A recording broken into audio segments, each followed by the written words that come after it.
விக்கிரவாண்டி இடைத்தேர்தலில் வாக்காளர்களுக்கு மை வைக்கும் நடைமுறையில் மாற்றம் இல்லை என்று தேர்தல் ஆணையம் தரப்பில் தெரிவிக்கப்பட்டிருக்கிறது. இடது கை ஆள்காட்டி விரலில் ஒருவேளை மை இருந்தால் அதற்கு மாற்றாக இடது கை நடுவிரலில் மை வைக்கப்படும் என்றும் தேர்தல் ஆணையம் தரப்பில் விளக்கம் அளிக்கப்பட்டுள்ளது. இதுகுறித்த முழு விவரங்களை அறிவோம் எமது செய்தியாளர் பாஸ்கரனிடம். பாஸ்கர், வணக்கம்.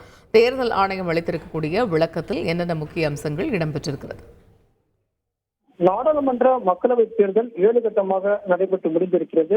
ஏப்ரல் 19ஆம் தேதி தமிழகத்தில் ஒரே கட்டமாக தேர்தல் முடிவுற்றது. அப்போது வாக்காளர்களுக்கு இடது கை ஆள்காட்டி விரல் தான் மை வைக்கப்பட்டது. அது 6 மாத காலத்துக்கு அழியாமல் இருக்கும் என்றும் தெரிவித்திருந்தது. பலருக்கு நாடாளுமன்ற தேர்தலின் போது வாக்களிக்கும் போது அவர்களுக்கு ஆள்காட்டி விரலில் வைக்கப்பட்ட மை என்பது பலருக்கும் அழியாமல் இருக்கிறது. இந்த நிலையில்தான் விக்கிரவாண்டி இடைத்தேர்தலுக்கான வாக்குப்பதிவு என்பதும் நடைபெற உள்ளது வருகிற 10ஆம் தேதி.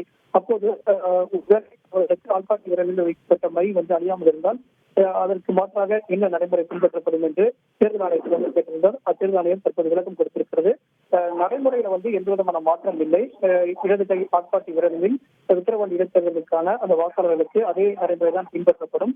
ஒருவேளை வாக்காளர்களுக்கு விக்கிரவாண்டி பகுதியில் இடது கையில் ஆள்காட்டி விரல்ல மை இருந்தால் அழியாமல் இருந்தால் அதற்கு மாற்றாக இடது கை நடுவிரலில் மை வைக்கப்படும் அப்படிங்கிறதா தேர்தல் ஆணையம் இதன் மூலமாக விளக்கம் அளித்துள்ளது. தகவல்களுக்கு நன்றி பாஸ்கர். செய்திகளை உடனுக்குடன் தெரிந்து கொள்ள உடனே சப்ஸ்கிரைப் பண்ணுங்க.